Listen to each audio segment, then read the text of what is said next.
On the morning of September 14, 1851, the crew at the Hateville cotton processing facility in southern Georgia found their overseer sprawled beneath the iron press, his skull ruined by the machine's weight. The flywheel had been cranked exactly 17 times, enough force to pack 200 pounds of raw cotton into a single bale or to turn bone to pulp. What unsettled the county sheriff even more was what he discovered 3 days later: a small wooden step stool set neatly beside the press, sized for someone no taller than 4 feet. The killer had been a child, but not just any child. According to plantation records discovered in 1923 and immediately sealed by the Georgia Historical Society, the boy responsible had been purchased 8 months earlier for 8 cents, the price of a damaged tool. His name appears in only one document, his crime in none of the official records, and his fate remains one of the most deliberately obscured cases in Antebellum, Georgia history. What happened in that cotton press facility reveals something far more terrible than murder. Before we continue with the story of Hateville's forgotten atrocity, I need to ask you something. This story contains truths that were buried for over a century, facts that powerful families spent generations trying to erase. If you're ready to hear what really happened in the shadows of Georgia's cotton empire, subscribe to this channel and hit that notification bell. And I'm curious, comment below and tell me what state or city you're listening from. Are you in the South? Do you live near where these events unfolded? Let's discover together what the history books refuse to tell us. The story truly begins not with violence, but with commerce, the kind of cold, calculated business that treated human beings as livestock and measured their worth in fractions of a dollar. Hateville in 1851 existed as little more than a crossroads, a collection of structures serving the cotton economy that dominated Georgia like a white-flowered plague. The town itself consisted of 23 buildings, 2 churches, 1 general store, a blacksmith shop, and the rest, homes of plantation owners who spent most of their time at their rural properties, coming to Hateville only for business transactions or Sunday worship. But the true heart of Hateville was the cotton facility, a sprawling complex of warehouses and processing equipment where raw cotton from surrounding plantations was compressed, weighed and prepared for shipment to the textile mills of New England and England. The facility belonged to Cyrus Gantry, a man whose wealth came not from growing cotton, but from handling it, charging plantation owners for processing and storage, taking his percentage from every bale that passed through his machines. Gantry had inherited the business from his father in 1847 and had expanded it considerably, installing new presses imported from Philadelphia and hiring additional workers to handle the increased volume. He was 34 years old in 1851, married with 3 daughters, and considered himself a reasonable man who ran his operation efficiently and profitably. The processing facility operated year-round, but the true frenzy came during harvest season, August through October, when wagon after wagon arrived loaded with raw cotton, and the presses ran from dawn until well past midnight. The work was brutal, lifting, sorting, feeding the massive mechanical presses, operating the baling equipment, loading finished bales onto railway cars. Most of this labor was performed by enslaved men and women, 37 of them owned by Gantry, specifically for the facility's operation. One of Gantry's overseers was Tobias Straoud, a man of 41 years who had worked at the facility for nearly a decade. Straoud was known for his efficiency and his cruelty in equal measure. The enslaved workers feared him more than Gantry himself, and with good reason. Straoud believed in correction through pain, a philosophy he applied liberally, with a leather strap he kept coiled at his belt. He lived in a small house adjacent to the facility, close enough to hear if work slowed during the night shifts, close enough to respond immediately to any disruption in productivity. Straoud had never married.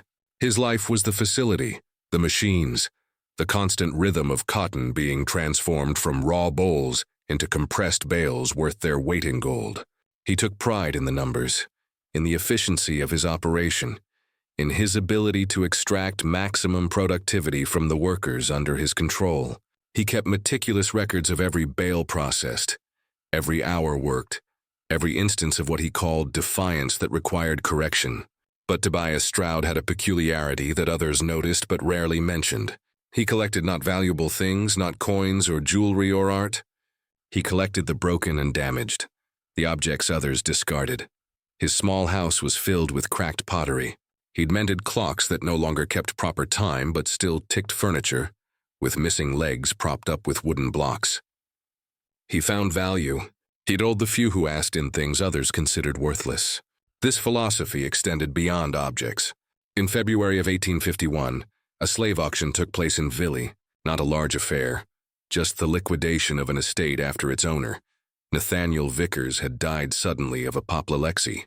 His widow was returning to her family in South Carolina and wished to settle all accounts before departing Georgia. The auction was held on a cold Saturday morning in front of the general store, with perhaps 40 men gathered to examine the merchandise and place their bids. Most of the enslaved people sold that day fetched expected prices. Young men in their prime went for $1,200 to $1,500. Women of childbearing age for slightly less. Children for $500 to $700 depending on their age and apparent health. But there was one lot that drew uncomfortable laughter and dismissive comments from the assembled buyers. Lot number 17 was a boy listed in the auction document as approximately 11 years old. Name recorded only as Small Thomas. The auctioneer's description was brutally clinical. Dwarf Negro boy, approximate height 3'9" in. Proportions irregular, left arm shorter than right, spine curved, feet turned inward. Has been employed in light household tasks, understands English, generally obedient. The boy stood on the auction block wearing clothes several sizes too large, his head barely reaching the auctioneer's waist. His condition was immediately apparent to everyone present, what we would now recognize as a form of dwarfism, likely a chondroplasia, combined with additional complications that affected his limbs and spine. In 1851, such conditions were little understood and often attributed to maternal sin or divine punishment. The enslaved community often protected such individuals, finding them work suited to their abilities. But to slave owners, they represented a calculation, the cost of feeding and housing someone against their potential productivity. The bidding for Small Thomas opened at $50. There were no takers. The auctioneer dropped to $30, still nothing. At $10, a few men chuckled. At $5, someone suggested the boy might be useful for scaring crows from a field. At $1, the auctioneer's voice carried frustration and a desire to simply complete the sale and move on to more profitable lots. 8 cents, Tobias Straoud called out from the back of the crowd. The laughter stopped. Men turned to stare at Straoud, trying to understand if he was mocking the process or making a legitimate offer. 8 cents was what one might pay for a pound of nails or a small bag of seed. It was not a price associated with a human being, even one considered damaged. Cents, Straoud repeated, walking forward through the crowd. That's my bid. The auctioneer looked to the estate executive, who simply shrugged. The widow wanted everything sold, every debt settled, every piece of property converted to cash for her departure. Sold, the auctioneer declared, his voice flat with distaste to Tobias Straoud for 8 cents. Straoud paid the money immediately, pulling out 8 copper pennies from his coat pocket and placing them in the auctioneer's hand one at a time, letting each coin clink against the others. Then he walked to the auction block, looked down at Small Thomas, and spoke in a voice loud enough for those nearby to hear. You're mine now. You'll work at the cotton facility. You'll do what I tell you when I tell you, and you'll do it well. Do you understand? The boy nodded once, his dark eyes meeting Straoud's for just a moment before dropping to the ground. Those who witnessed the exchange would later remember that moment, would remember the boy's expression as unreadable, not fearful, not defiant, simply blank, as if something behind his eyes had gone dark. Straoud led his new acquisition through the streets of Hateville, the boy struggling to keep pace with his uneven gait, his twisted feet making each step a visible effort. They arrived at the cotton facility just as the afternoon shift was beginning, the sound of machinery already filling the air with its rhythmic thunder. This here is what I paid 8 cents for, Stout announced to the workers in the main processing area, his hand gripping the boy's shoulder. But even things bought cheap have use. He's small enough to crawl into spaces you can't reach to clean under the machines, to fetch tools from tight spots. His fingers work fine. I seen that much. So he'll earn his keep same as all of you. What Straoud didn't announce, what he kept to himself in those first weeks, was his real motivation for the purchase. Yes, the boy could fit into small spaces. Yes, there was practical value in that. But there was something else. Something that satisfied a need Straoud himself probably didn't fully understand. The ownership of something broken, something he could shape and control. Absolutely. Something that proved his belief that even the most damaged thing had value. If only you knew how to extract it. Small Thomas was given a corner in the facility storage barn where other workers slept, provided with a thin blanket and a wooden crate for his few possessions. He was fed the same rations as the others. Cornmeal, occasionally salt pork, sometimes molasses. The work began immediately, crawling beneath the massive presses to retrieve dropped tools or cotton fragments, cleaning the thick grease from gears that regular-sized workers couldn't reach, fetching water in buckets he had to grip with both hands because of his proportions. The other enslaved workers showed him kindness when Straoud wasn't watching. A woman named Bess, who cooked for the facility workers, would save him extra portions of food, slipping them to him when she could. An elderly man called Prophet, who maintained the equipment, showed him which machines were most dangerous, which spaces to avoid, how to tell when a press was about to engage its mechanisms. They tried to shelter him, these people who had their own burdens, their own daily struggles for survival. But Tobias Straoud watched everything. In the months that followed, Straoud developed what he called a training program for the boy. It began with simple tasks performed under observation, Straoud timing each one with a pocket watch, recording Thersalts in a small leather notebook he kept. If the boy completed a task in the expected time, he received his full ration that evening. If he failed to meet the standard, the ration was reduced. This was the first level of control, hunger as motivation. The second level came in April, 2 months after the purchase. Straoud had a wooden sign made, crude letters burned into a pine board. 8-cent boy. He hung this sign around Thomas's neck with a leather cord, forcing him to wear it during all working hours. When other enslaved people objected, suggesting it was needlessly cruel, even by the standards of the facility, Straoud's response was chilling in its logic. He needs to know his value so he can appreciate that I'm giving him the chance to prove he's worth more. When he's earned back his purchase price and productivity, I'll take the sign off, not before. By Straoud's calculations, at 8 cents with the boy's limited capabilities, the sign would remain around his neck for approximately 7 years. This assumed, of course, that the boy survived that long. Many didn't think he would. The work washered, the conditions harsh, and children, especially those with physical complications, often succumbed to illness, injury, or simple exhaustion. But small Thomas survived. More than that, he adapted. He learned to move through the facility with surprising speed. Despite his disability, his uneven gait becoming almost rhythmic as he navigated between machines and workers. He learned which tasks he could perform quickly, which required more time, how to anticipate Straoud's demands before they were voiced. He learned to make himself useful in ways that went beyond Straoud's original intentions. And this perhaps was his first mistake, because Tobias Straoud noticed everything. And what he noticed by the summer of 1851 was that the boy he purchased for 8 cents was proving to be more valuable than anticipated. Small Thomas could indeed fit into spaces no one else could reach, but he'd also developed an understanding of the machinery itself, how the presses worked, how the gears meshed, which bolts needed tightening, which parts were wearing down and needed attention. Prophet had taught him well, perhaps too well. In late July, during the early phase of the harvest season, a mechanical problem threatened to shut down the main cotton press for several days. One of the drive chains had broken and fallen into the gear mechanism deep inside the press housing. A space too small for any adult to access, too dangerous to disassemble the entire machine when cotton was arriving by the wagon load and plantation owners were demanding quick turnaround. Straoud looked at the problem, looked at small Thomas, and saw his solution. "Boy," he said, his voice carrying that tone of command the enslaved workers knew meant absolute obedience was required.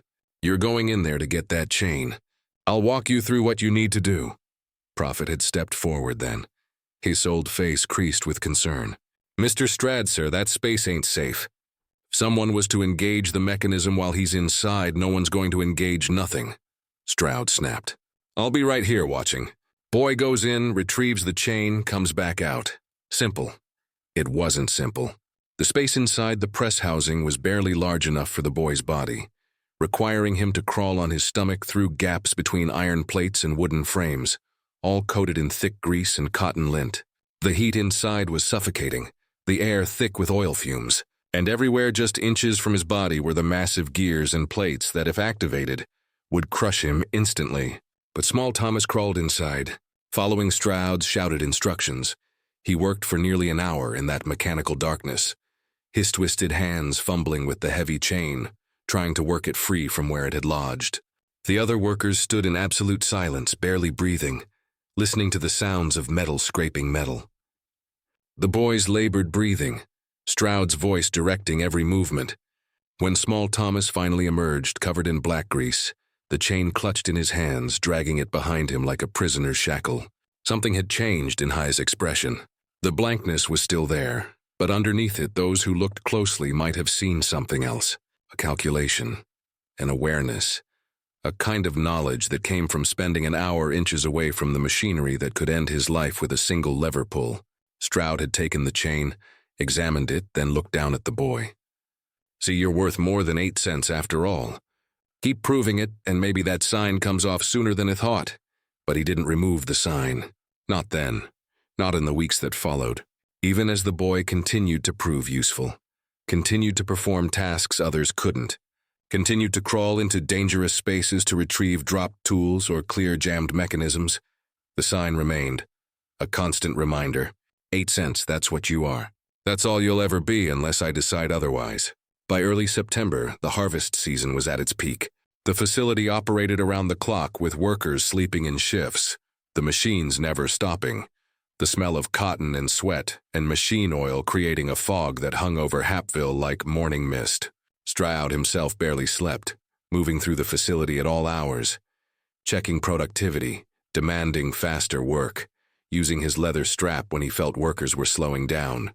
Small Thomas had been assigned to the night shift, working from sunset until dawn, primarily maintaining the area around the main press where Straoud himself usually stationed during the busiest hours. The boy would fetch water, clean the work area, remove cotton debris, and increasingly be called upon to make minor adjustments to the machinery when something seemed off. It was during these night shifts, when the facility was lit only by oil lanterns, and the work took on a hypnotic, exhausting rhythm, that the other workers noticed small Thomas watching the press, not just glancing at it, but studying it with an intensity that seemed unusual for someone so young. He would stand in the shadows, his small form barely visible, his eyes tracking the movement of the great iron plates, the turning of the screw mechanism, the way the pressure built slowly and then released over and over all night long. Prophet had noticed. On a break one night in early September, he'd pulled the boy aside, speaking quietly in the dialect of the enslaved, words that could be passed off as harmless if overheard, but carried meaning to those who understood. "Child, you got to be careful what you think about. Some thoughts, they grow like poison oak. Start small, but they spread. Cover everything, choke out what's good." Small Thomas had looked up at him, and for just a moment the blankness had cracked. "How much pressure it take?" The boy had asked, his voice soft, the first words Prophet had heard him speak in weeks. "To crush cotton down to a bale." Prophet's blood had gone cold. "More than you want to know about. More than you should be thinking about." "Just wondering," the boy had said, and the blankness had returned smooth as water over stones. 3 days later, on the morning of September 14th, 1851, Tobias Straoud was found dead beneath the main cotton press. The discovery came at dawn, when the morning shift workers arrived to relieve those who'd worked through the night. The facility should have been full of activity, but instead they found an unusual silence. The main press had been shut down, its massive mechanism frozen mid-cycle. Oil lamps still burned at their stations, casting flickering shadows across walls stained with years of cotton dust. And there, beneath the press itself, visible in the growing morning light streaming through the high windows, was Tobias Straoud, or what remained of him. His body was positioned on the press bed, the massive iron plate suspended approximately 3 and above, where his head should have been. The word should is crucial here because Tobias Straoud no longer had a head in any recognizable sense.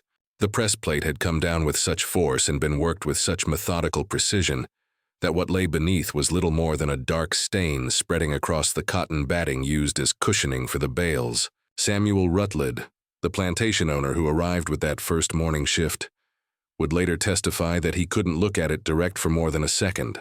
The body below the neck appeared untouched. Straoud's clothes were intact, his arms at his sides, his legs straight, but above the shoulders was simply absence. The iron plate rested on the press bed itself, with perhaps half an inch of organic matter spread between metal and wood, compressed with such thoroughness that nothing remained in 3 dimensions. What made the scene even more disturbing was its precision. This was not a clumsy accident, not someone caught by surprise when machinery engaged unexpectedly.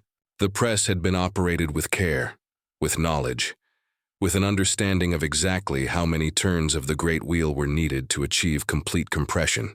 Someone had positioned Straoud on the press bed. Whether through force, unconsciousness, or deception wasn't immediately clear, and then had worked the mechanism with deliberate intent. The wheel itself showed signs of this deliberation. The cotton press operated by manual labor. 2 men would typically turn the large wooden wheel that engaged an iron screw mechanism, building pressure slowly, but inexorably, compressing the raw cotton into the dense bales required for shipping. It took strength and coordination, but more than that, it took knowledge. Understanding when to stop, how to release the pressure, how to reset the mechanism. This wheel had been turned 17 times. They would later determine by counting the position of marks on the screw mechanism. Each complete rotation added thousands of pounds of pressure. After 10 rotations, cotton was compressed to half its original volume. After 15, it became dense as hardwood. The fibers crushed together into something barely resembling the soft bolls that had arrived from the fields. After 17 rotations, the pressure was sufficient to drive every ounce of air, every drop of moisture, every hint of softness from whatever was caught beneath that iron plate. But here was the detail that would obsess the investigation. The wheel was positioned nearly 8 feet off the ground, its handles designed for men of average height to grip and turn with their full body weight. How had someone short enough to require a step stool managed to apply the force necessary to turn it 17 times? The answer was found 3 ft from the press, a wooden step stool carefully constructed from scrap lumber, its surface showing scuff marks and indentations consistent with someone standing on it, repeatedly shifting their weight, using it as a platform to reach the wheel handles. But this stool was built low, barely 15 in high. Whoever had used it to operate the press stood no taller than 4 ft. Sheriff Edmund Howell arrived at the facility within an hour of the body's discovery.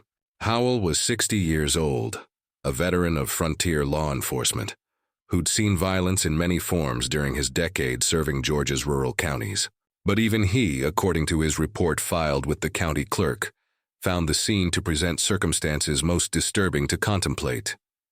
His initial assessment focused on the obvious questions. Who had been working the night shift? Where were those workers now? Who had access to the facility during the hours when this must have occurred? The answers came quickly, but they brought more questions. The night shift had consisted of 12 enslaved workers supervised by Tobias Straoud himself. This was standard during harvest season. Straoud often took night supervision personally, believing the workers needed his presence to maintain productivity during the exhausting overnight hours.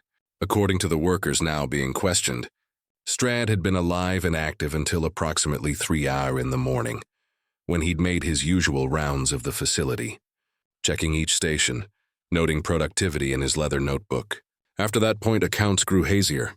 The work was hypnotic, exhausting, the kind that made time stretch and contract strangely. Men would work for what felt like an hour and discover only 20 minutes had passed, or the reverse in the flickering lamplight. With the constant noise of machinery, the counting of bales, the rhythmic movements of labor, it was entirely possible for someone to disappear for an hour without being immediately missed. What the workers could confirm was that Small Thomas, and this is when the sheriff first learned about the 8-cent purchase, the sign still found lying near the boys' sleeping corner, had been assigned to the main press area that night. His job was to keep the area clean, to fetch water for the men operating the press to clear cotton debris, to assist with minor mechanical issues. "Where is this boy now?" Sheriff Howell had asked. No one knew. His sleeping corner in the storage barn was empty. His blanket was folded neatly. The wooden sign with 8-cent boy burned into it, lying on top of the crate that held his few possessions. A tin cup, a worn shirt too large for his frame, a small smooth riverstone that Prophet said the boy had found and kept for reasons unknown. The search began immediately. 20 men spread through Hateville and the surrounding countryside, checking barns, searching wooded areas, questioning anyone who might have seen a small boy traveling alone. In 1851, Georgia, an enslaved person moving without papers, without permission, without a white person's authorization, was immediately suspect, and a child with obvious physical disabilities would be even more noticeable. Unable to blend into a crowd or move quickly through terrain, but small Thomas had vanished as completely as if the earth had swallowed him. While the search continued, Sheriff Howell examined the crime scene with increasing unease. The more he studied it, the less it made sense. The positioning of Straoud's body suggested he'd either been unconscious when placed on the press, or had been somehow convinced to lie there voluntarily.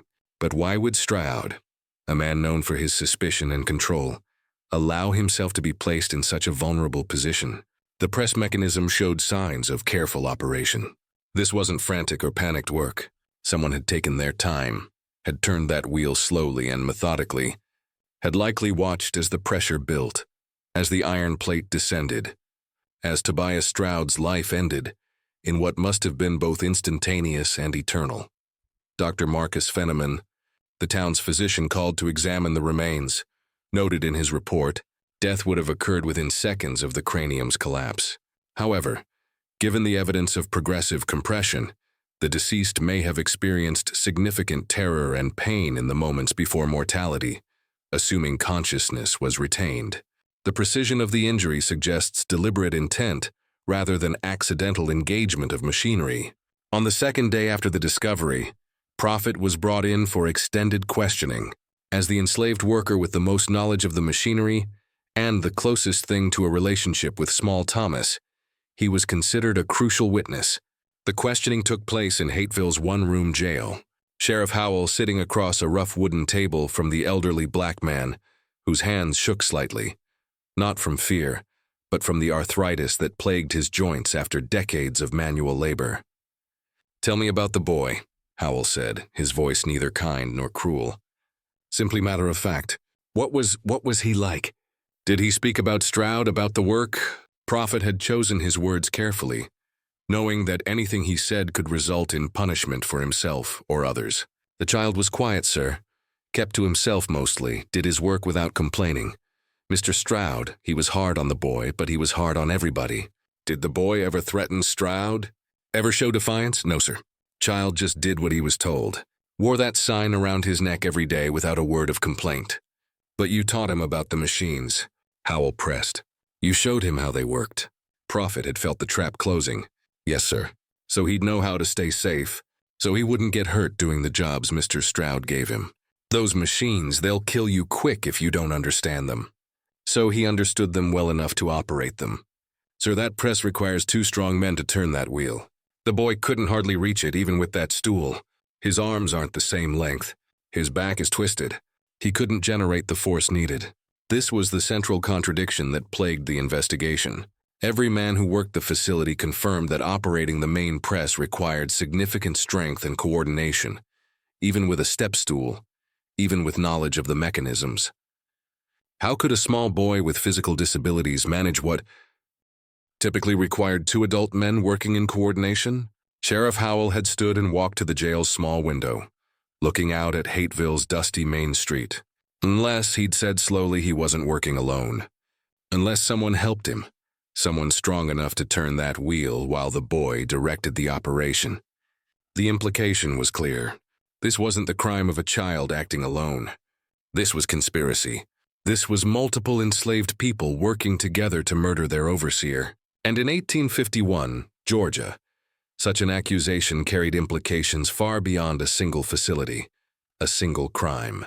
The entire social order was built on the assumption that enslaved people, however they might feel about their condition, would not organize against their masters. Individual acts of defiance. Yes, running away, breaking tools, working slowly, but coordinated murder. That suggested something far more dangerous to the system.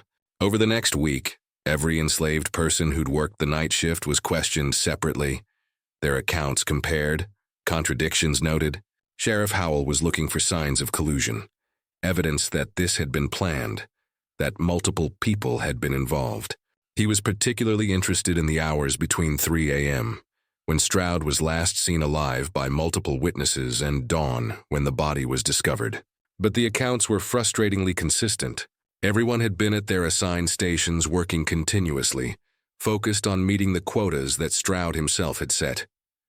No one had seen anything unusual. No one had heard anything beyond the normal sounds of machinery and labor.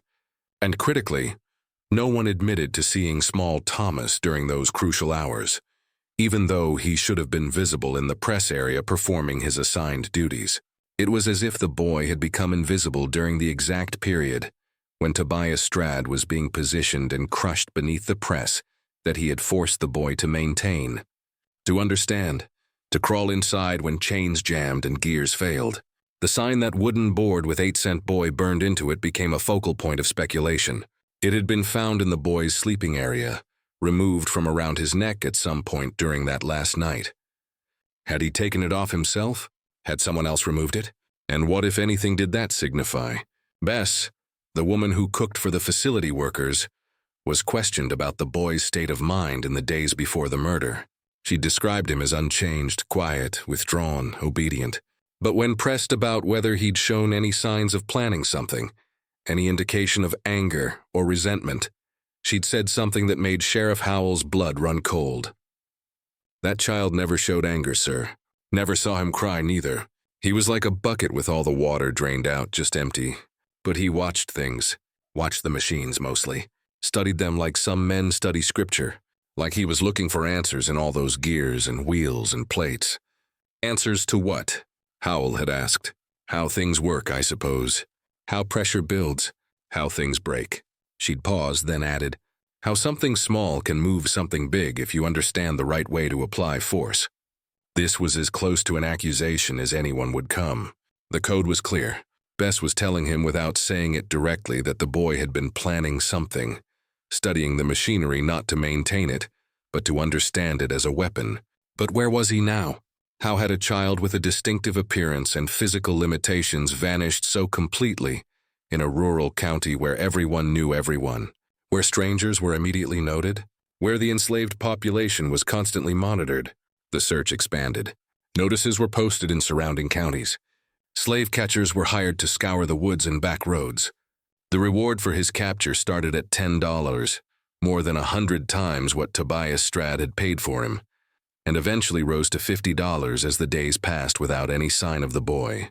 And then on September 22nd, 8 days after the murder, a discovery was made that changed everything. A farmer named Josiah Teague, working his land roughly 8 meters northeast of Hateville, found something unusual while clearing brush near Redemption Creek, a shallow waterway that wound through the county before joining larger rivers that eventually reached the Atlantic. The creek was low due to the summer drought, revealing a sandbar that was normally submerged. And on this sandbar, Teague discovered a set of child-sized footprints preserved in dried mud. But these weren't normal footprints. They were irregular. The left foot turned inward, the right appearing to drag slightly, exactly consistent with small Thomas's documented disability. The prints led from the creek bank into the water, then disappeared where the current had presumably carried them away. Following the tracks backward, Teague discovered a small hollow beneath the exposed roots of a massive oak tree, a space barely large enough for a child to crawl into. And inside this hollow, the torn remnants of a shirt, definitely too large for whoever had worn it, and a single copper penny pressed into the soft earth, as if someone had clutched it tightly before letting it fall. Sheriff Howell arrived at the site within hours, bringing Prophet with him to confirm the significance of what had been found. The old man had examined the footprints carefully, his face impassive, then confirmed what Howell already suspected. That's the boy's walking pattern, sir. Can't be nobody else. The timeline that emerged was chilling in its implications. The tracks in the hollow suggested that small Thomas had reached this location sometime during the night of the murder or early the following morning, a distance of 8 miles from Hateville, covered by a child with severe mobility limitations, moving through darkness across unfamiliar terrain. But the tracks led into the creek and disappeared. Had the boy drowned, his body swept downstream by the current. It was the most logical conclusion, one that Sheriff Howell began to embrace almost immediately. A child fleeing in panic, without understanding the danger of the creek, wading in too deep, swept away by water that appeared calm, but hid dangerous undercurrents. Yet something about this conclusion troubled those who knew the creek. Redemption Creek was shallow. Even at its deepest point in the spring floods, it barely reached 5 feet. During the September drought, it was more like 2 or 3 feet, hardly enough to pose a serious threat even to a small child. And the current, while present, was gentle enough that drowning seemed unlikely. An alternative theory emerged. Perhaps the boy had used the creek deliberately, wading through shallow water to hide his scent from tracking dogs, then emerging somewhere downstream where his tracks wouldn't be found. It was a level of calculation that seemed beyond a child's capabilities, yet the evidence supported it. The copper penny troubled Sheriff Howell most. Why would someone fleeing for their life pause to leave a coin pressed into the earth? Was it dropped accidentally or placed intentionally? And if intentionally, what did it signify? When Howell showed the penny to Cyrus Gantry, the facility owner's face had gone pale. He'd recognized it immediately, not the specific coin, but its significance. Straoud paid 8 pennies for that boy. 8 cents. He used to mock him about it, tell him he wasn't worth more than pocket change. Gantry's hands had shaken slightly as he held the coin. Do you think the boy left this as some kind of message? Like he was returning what he was bought for? It was a disturbing thought, one that suggested premeditation, symbolic thinking, a level of consciousness about his own commodification that made the crime feel less like panic and more like statement. A child capable of that kind of abstract revenge was a child who had been thinking, planning, calculating for months. The search continued for 3 more weeks, but no trace of small Thomas was ever found. The creek was dragged for miles downstream. Every farm, every shed, every cave within 20 miles was searched. Slave catchers brought their best dogs, but the scent trail ended at the water's edge and never picked up again. By mid-October, as the harvest season wound down and the facility returned to normal operations, Sheriff Howell closed his investigation with a report that satisfied no one. The official conclusion: Tobias Straoud had been murdered by person or persons unknown, likely including the enslaved boy called Small Thomas, who had subsequently perished while fleeing the scene. His body lost to Redemption Creek, but Howell's private notes discovered years later in his estate papers told a different story. I do not believe the child drowned, he wrote. The evidence suggests calculation beyond his years, assistance beyond what any witness will admit, and an escape planned with care. Someone helped him, someone who knew the land, who understood how to disappear, who had reason to want both Straoud dead and the boy free. I cannot prove this, and in truth I am not certain I wish to. Justice in this case may have been served outside the law. The mystery of what really happened that night in September 1851 has never been solved. But before we explore what came next, the consequences that rippled through Hateville and beyond, I want to hear from you. Do you think Small Thomas acted alone? Could a child really have the strength and knowledge to operate that press? Drop your theories in the comments below. And if this story is keeping you on edge, hit that like button and share it with someone who loves dark historical mysteries. Now let's discover what Hateville tried so desperately to bury.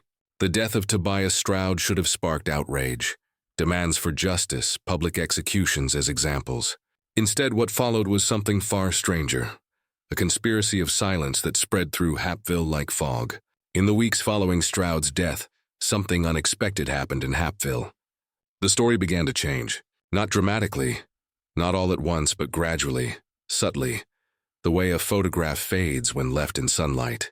The initial newspaper reports in the Hateville Gazette had been detailed and lurid, describing the brutal murder by savage hands and the hunt for the monster responsible. But by late October, subsequent articles grew shorter, vaguer, less interested in the specifics. By November, the story had disappeared entirely from the local press, replaced by mundane reports of cotton prices and upcoming church socials. This wasn't accidental. Cyrus Gantry had quietly approached the newspaper's editor, Horace Kimmel, with a proposal. The continued reporting of this incident is damaging to business confidence. Plantation owners are nervous about sending their cotton to a facility associated with murder. Perhaps it would be better for everyone if we allowed this unfortunate matter to fade from public attention. The amount of money that changed hands was never recorded, but Kimmel's sudden ability to upgrade his printing press that winter suggested the conversation had been profitable. But Gantry's motivation wasn't just business protection. There was something else, something that bothered him about the whole affair. In the weeks after Straoud's death, as he'd gone through his overseer's personal effects, Gantry had discovered Straoud's notebook, the leather-bound journal where he'd recorded every detail of the facility's operations, every worker's productivity, every instance of what he called correction. The notebook's final entries disturbed Gantry deeply. In the weeks before his death, Straoud had become obsessed with small Thomas, filling pages with observations about the boy's capabilities, his understanding of machinery, his movements through the facility. But the tone had shifted from the clinical documentation of earlier entries to something darker, more personal. August 29th, the 8-cent boy completed retrieval from press housing in 42 minutes, 7 minutes faster than previous attempt. His understanding of the mechanisms continues to exceed expectations. I believe I have found something remarkable in this damaged creature. With proper training, he may prove my thesis that value exists even in what others discard. September 3rd observed the boy watching the main press during night operations. His focus was absolute, studying each rotation of the wheel, each engagement of the screw mechanism. When questioned, he claimed simple curiosity. I do not believe him. There is calculation behind those eyes. September 8th. The boy asked me today how much force the press generates at full compression. I told him enough to compact 500 lb of cotton into a 200 lb bale. He nodded and said nothing more, but I saw him counting on his fingers afterward, doing arithmetic in his head. What is he calculating? The final entry was dated September 13th, the night before Straoud's death. I have made a decision regarding the 8-cent boy. His productivity has exceeded all expectations. Tomorrow, I will remove the sign from his neck and inform him that he has earned back his purchase price through his labor. I believe this will provide motivation for continued excellence. Perhaps I will even teach him to read and write. A damaged tool properly maintained can serve for years. Gantry had stared at that final entry for a long time, trying to understand its implications. Straoud had planned to free the boy from the humiliation of that sign, had planned to reward him, had perhaps even planned to treat him with something approaching kindness. And yet the very next night Straoud was dead beneath the press, and the boy had vanished. Had small Thomas known about Straoud's intention? Had someone told him, thinking it would be welcome news, and if so, why would he choose that exact night to commit murder when his situation was about to improve? Unless the boy hadn't believed it, unless 8 months of degradation, of being valued at less than a pound of nails, of wearing that sign every day while performing the most dangerous and demeaning work. Unless all of that had created a debt that couldn't be forgiven with a simple gesture of mercy. Unless the damage went deeper than Straoud had ever understood. Gantry had burned the notebook. He told no one about its contents, not Sheriff Howell, not his wife, not the other facility owners. He simply fed it page by page into his fireplace one cold November evening and watched Tobias Straoud's careful observations turn to ash. Meanwhile, the enslaved workers at the facility had developed their own understanding of what had happened, one they shared only among themselves in the careful coded language of the oppressed. Prophet, in the months before his own death in 1853, would tell the story to younger workers, always in whispers, always with the warning that some truths are too heavy to carry in daylight. According to this version, passed down through generations, never written, never confirmed, small Thomas hadn't acted alone that night. He'd had help, but not in the way Sheriff Howell had suspected. The help hadn't come in operating the press or subduing Straoud. It had come in the form of opportunity and silence. The story went that Straoud, in the early morning hours of September 14th, had discovered a mechanical problem with the main press, not unusual during the intense harvest season. He'd called for small Thomas to examine it, as he often did, valuing the boy's small size and growing mechanical knowledge. What Straoud hadn't known was that the problem had been created deliberately. A bolt loosened just enough to cause a vibration in the mechanism noticeable to someone as obsessive about his machinery as Straoud. While Straoud bent over the press bed, examining the source of the problem with a lantern, explaining what he was looking for, the boy had simply acted. A push wasn't needed. Straoud was already in position. What was needed was the wheel, and here was where the story became almost mythical in its telling. The boy had used Straoud's own body weight. The press wheel had a release mechanism, a lever that when pulled would cause the iron plate to drop suddenly by several inches before catching on a lower gear. It was a safety feature designed to quickly release pressure if something went wrong. Small Thomas had pulled that lever while Straoud's head was beneath the plate, and the initial drop, perhaps 6 in, had been enough to stun him, to pin him, to make resistance impossible. After that, turning the wheel hadn't required 2 men's strength. It had required only time, patience, and the mechanical advantage of the step stool the boy had built over weeks from scrap lumber, hidden in plain sight among the facility's clutter. 17 turns, approximately an hour of work, turning the wheel a quarter rotation at a time, resting, turning again, each rotation adding pressure, each adding inevitability. And the other workers, they had heard nothing unusual because the sound of the press operating was normal. They had seen nothing because they had practiced the most essential survival skill of the enslaved, the ability to not see what might get them killed for witnessing.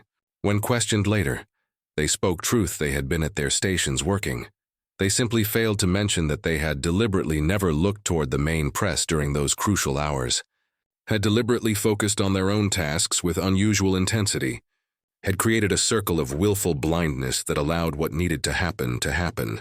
This version of events explained much: the precision of the crime, the lack of struggle, the boy's escape.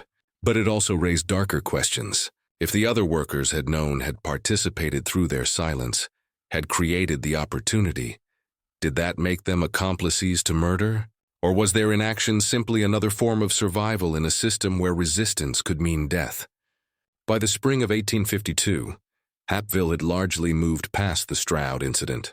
The cotton facility continued operations under new management. The harvest that year was strong and profits were good. Cyrus Gantry had hired a new overseer, a man named Duncan Talbert, who was known for being firm but fair, or at least as fair as the system allowed. But something had changed in the facility's atmosphere, something the enslaved workers felt but couldn't quite articulate. There was a sense of possibility now, a tiny crack in the absolute power that had governed their lives. Straoud's death had proven something. The system wasn't invulnerable. The masters weren't untouchable. Under the right circumstances, with enough pain, enough cause, enough calculation, resistance was possible. This didn't manifest in open rebellion. Nothing so dramatic or suicidal. But in the small acts of daily life, a tool that went missing and was never found. A machine that developed mysterious problems. Work that took just a bit longer than it should. Nothing provable. Nothing that could be punished, but a general slowing, a quiet resistance that cost Gantry perhaps 5% of his previous productivity. Not enough to be catastrophic, but enough to be noticed. Talbert, the new overseer, was smart enough to recognize what was happening. He'd lived his entire life in the South, understood the delicate balance of coercion and cooperation that made the system function. He knew that Straoud's mistake hadn't been cruelty. Cruelty was expected built into the system, but rather the personal nature of his cruelty, the way he'd singled out individuals for special humiliation. So Talbert maintained discipline through routine rather than spite, through established rules rather than capricious punishment. He never made anyone wear a sign. He never mocked anyone for their physical appearance. He ran the facility efficiently, profitably, and with the minimum violence necessary to maintain control. And in doing so, he ensured that the memory of Tobias Straoud faded even further, became just another story of a man who'd pushed too hard and paid the price. But there was one person who couldn't let it go: Straoud's widow, Margaret, who had moved back to her family in Virginia after her husband's death. She had inherited nothing from Straoud. He'd died without a will, and his assets had been minimal anyway, most of his income having gone to gambling debts she'd known nothing about. But she'd inherited his questions, his unfinished business, his ghost. In the summer of 1852, Margaret hired a private investigator named Chester Ward, paying him with the last of her widow's settlement to discover what really happened to her husband. Weddell was an unusual character for the time, a former Pinkerton agent who'd left the agency after a disagreement about methods, and now worked independently, taking cases that interested him regardless of their profitability. What interested Wardell about the Straoud case wasn't the murder itself. He'd investigated dozens of killings in his career, but rather the elaborate silence that surrounded it. In my experience, he wrote to Margaret, when everyone agrees on a story, it's usually because they've agreed to lie. Wardell spent 6 weeks in Hateville and the surrounding county, interviewing anyone who would talk to him, examining records, visiting the crime scene repeatedly. His methods were thorough and often unorthodox. He spoke to enslaved workers when their masters weren't present, paid informants in the white community for gossip, spent long hours simply observing the cotton facility's operations. His final report to Margaret, dated August 15, 1852, was devastating in its conclusions. I believe your husband was indeed murdered by the boy called Small Thomas, likely with the tacit cooperation of other enslaved workers at the facility. However, I must tell you that in investigating your husband's treatment of his workers, I discovered patterns of behavior that, while legal under current law, were extraordinarily cruel, even by the standards of this institution. The boy in question was subjected to deliberate humiliation and degradation, was forced into dangerous situations repeatedly, and was treated as less than human, even among a population already denied humanity by law. I cannot condone murder, but I can understand it. Your husband created the circumstances of his own death. The report continued with details that made Margaret weep, not from grief but from shame. Descriptions of Straoud's collection of damaged people and objects. Accounts of the sign he'd forced the boy to wear. Testimony about the dangerous work he'd assigned to a child with physical disabilities. She'd known her husband was involved in the slave trade. Of course, every white person in the South was directly or indirectly, but she hadn't known the specific cruelties, the personal nature of his mistreatment. Wardell's report ended with a statement that Margaret would carry with her for the rest of her life. The boy, Small Thomas, almost certainly died in Redemption Creek or shortly after crossing it. His body was likely never found because it was buried by someone who knew the land, someone who wanted him to rest in peace rather than be returned to bondage or hanged for his crime. Whoever helped him escape performed an act of mercy in a system that allows no mercy. I recommend you let this matter rest. Your husband is gone. The boy is gone. Further investigation will only bring pain to everyone involved, including yourself. Margaret took Wardell's advice. She burned his report and never spoke of the matter again. When she died in 1871, her personal papers contained no reference to Tobias Straoud, no mention of Hateville. Nothing to suggest she'd ever been married to the man who was crushed beneath a cotton press in September of 1851. But she did leave one curious item, a small leather pouch containing 7 copper pennies wrapped in a note that read simply, "A debt unpaid." The truth about what happened to Small Thomas after he disappeared into Redemption Creek may never be fully known, but the ripples of that September night continue to spread through Georgia's history in ways no one expected. If this story is sending chills down your spine, share it with someone who appreciates dark historical mysteries. Hit that like button to support our content and subscribe to never miss stories like this. Because what we're about to discover next will change everything you thought you knew about this case.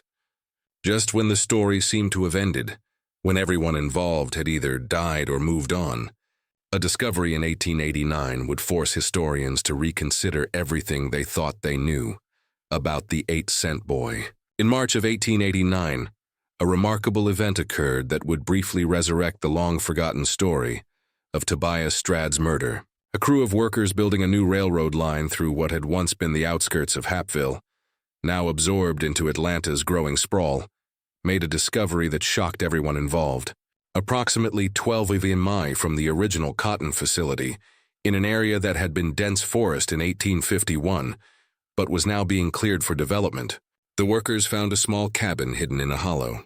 The structure was collapsing, nearly reclaimed by the woods. But inside, preserved by the dry conditions and protected from the elements, they found human remains. The skeleton was small, obviously a child or young person, and showed signs of severe skeletal abnormalities consistent with dwarfism and spinal curvature. Next to the remains, a rusted tin cup, the rotted fragments of what had once been clothing, and, most remarkably, a small wooden box containing 8 copper pennies arranged in a perfect circle. The discovery made the newspapers, and older residents of the area remembered the Straoud case. Sheriff Howell had been dead for 15 years by then, but his successor, Harold Vesper, ordered an examination of the remains. The county's new physician, Dr. Lawrence Brennan, estimated the skeleton had been in the cabin for 30 to 40 years, consistent with the 1851 timeline. But here was the mystery. The cabin itself showed signs of having been lived in, not just used as a hiding place. There were crude shelves, a stone circle for a fire, evidence of cooking, indications that someone had survived there for perhaps weeks or even months. The location was brilliant, remote enough to avoid discovery, but close enough to the railroad line, which had existed since the 1840s, that someone could have walked to it with great difficulty in a night or two of hard travel. Dr. Brennan's report raised more questions than it answered. The skeletal remains show no signs of violence or trauma beyond the pre-existing conditions. The individual appears to have died of natural causes, possibly exposure or illness. However, the arrangement of the pennies suggests deliberate placement, possibly a burial ritual performed by someone else.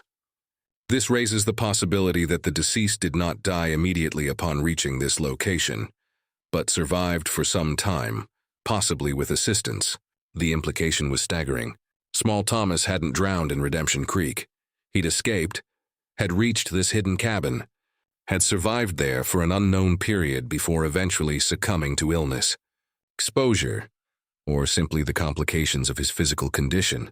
And someone had known about it, had perhaps helped him, had certainly buried him with those 8 pennies arranged in their symbolic circle, the exact amount Tobias Straoud had paid for him, returned to him in death as a kind of strange dignity. But who had helped him? Who had known about this cabin? Who had provided the supplies that allowed him to survive those first crucial weeks? The answer came from an unexpected source. Among those who read about the discovery was an elderly black woman named Patient Freeman, who at age 76 was one of the oldest former slaves still living in the Ka area. She'd been freed during the Civil War and had worked as a seamstress in Atlanta for decades, never speaking much about her past. But when she read about the cabin and the 8 pennies, she walked into the offices of the Atlanta Constitution and asked to speak to a reporter. What she told him became one of the most remarkable oral histories of the period, recorded in detail and preserved in the newspaper archives. Patience had been a young woman in 1851, enslaved on a plantation adjacent to Hateville.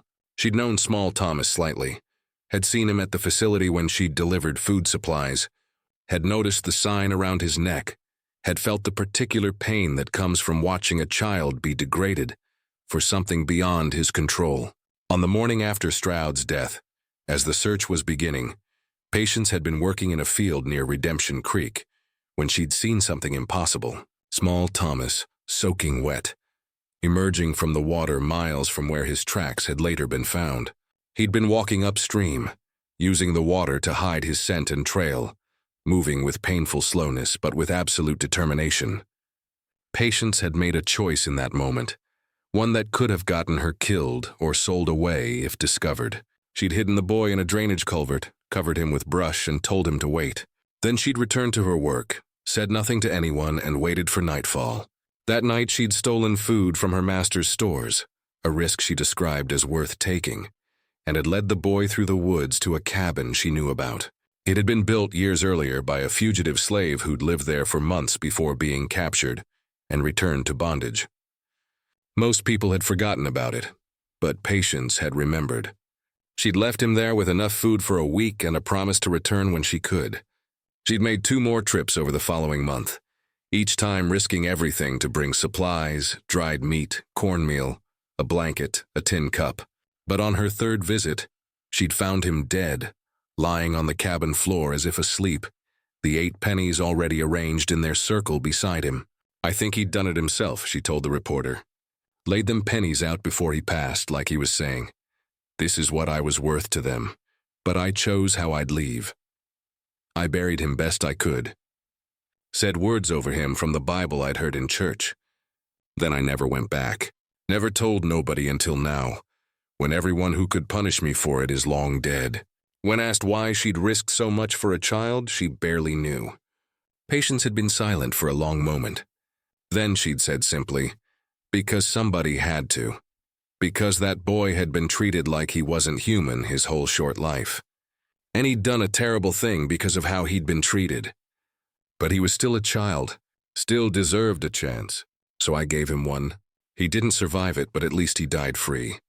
The story of Small Thomas and Tobias Straoud faded once again after the 1889 discovery, this time permanently. The remains were buried in a pauper's cemetery. The cabin collapsed completely within a few years, and the site was eventually paved over as Atlanta continued its expansion. But the case left a mark on those who studied Georgia's antebellum history.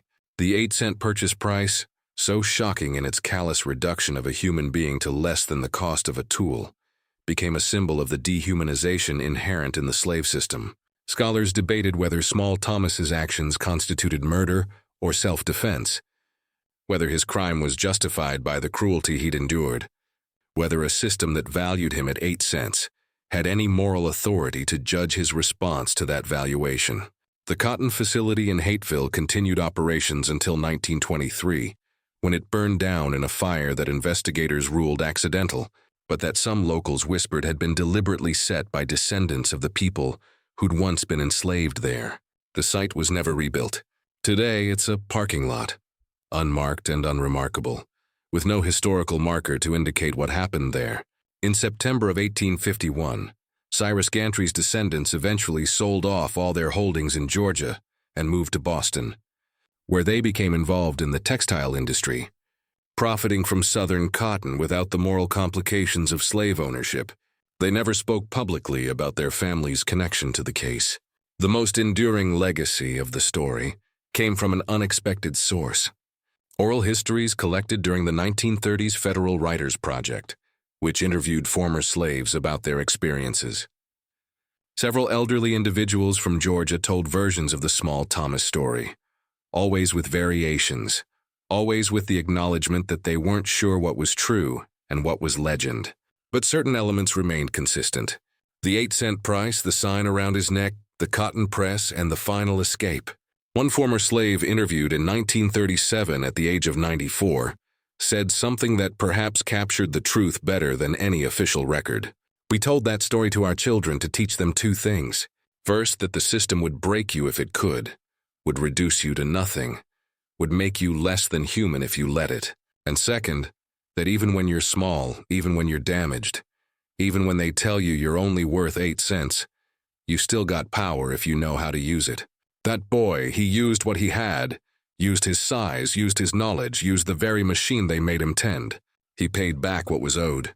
Then he ran, didn't make it far, didn't live free for long, but he died on his terms. Sometimes that's all you get. The copper pennies found in the cabin were never preserved as evidence. They were distributed among the railroad workers who discovered the site, carried off as curiosities, eventually lost or spent or thrown away. 8 cents scattered to the winds, their symbolic weight forgotten by everyone except those who knew why they mattered. In the end, the story of Small Thomas asks questions that 1851 Georgia couldn't answer, and that perhaps we still struggle with today. What is justice in a system built on injustice? What is murder when life itself has been stolen? What is freedom worth to someone who's been told they're worth less than pocket change? And what becomes of a child who learns that the only way to reclaim his humanity is to destroy the man who denied it? The historical record provides no satisfying answers. It offers only facts: a purchase for 8 cents, a death beneath a cotton press, footprints leading into a creek, a cabin in the woods, and 8 pennies arranged in a circle around a small skeleton. The rest, The truth of what happened in those hours between midnight and dawn on September 14, 1851, remains hidden in the same darkness that once filled the Hateville cotton processing facility, illuminated only by flickering lanterns that have long since been extinguished. This story shows us how easily human beings can be reduced to monetary value, and how that reduction creates the conditions for violence that society then condemns while ignoring its own complicity. The 8-cent boy's name appears in only one surviving document. His crime appears in none. His grave has been paved over, but his story remains preserved in whispers and oral histories. A reminder of what happens when we forget that every human life has worth beyond what any market assigns it. What do you think of this story? Do you believe Small Thomas acted alone, or was there a conspiracy of silence that allowed him to escape? Could Patience Freeman's account be trusted?